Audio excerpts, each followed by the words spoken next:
Hi there and welcome to another of our monthly market update videos. So summer is in full flow, the kids are off school, everyone's on holiday, so the market's really quiet, right? Well, the short answer is actually no. What we continue to see is what we've seen so far in 2025, a really healthy property market with lots of activity. Indeed, our data shows that the number of viewings we've arranged so far this year, they're up 8% year on year, and the number of sales we've agreed, they're up 5% year on year. And we see similar data when we look at what's happening across the region with all our competitors.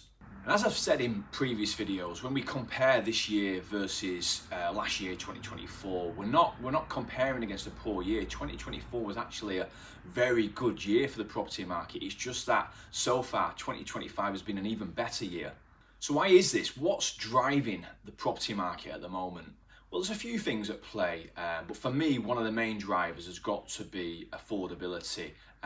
Only last week we saw some data come out, I think from the Nationwide, which said that the average price of a typical UK home is now about 5.75 times the average income, which is quite a bit below the all-time high of 6.9 times, I think it was, that we saw back in 2022.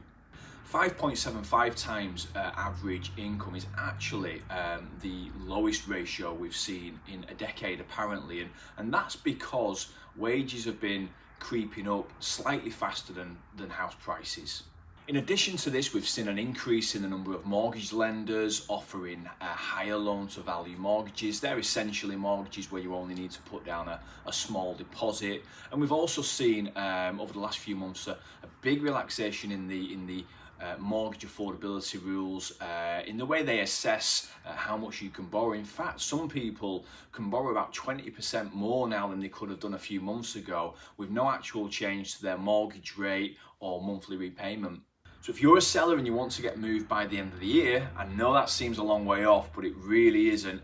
I'd really be looking at your price, making sure it's very competitive, trying to attract that buyer sooner rather than later. It is taking about 4 months from start to finish with a sale at the minute. So my advice is, if you want to get moved before the end of the year, don't delay. So if you're thinking of moving in 2025, we'd love to speak to you about how we can help you move. We're here 8 till 8, 7 days a week, so please get in touch. Thanks for watching.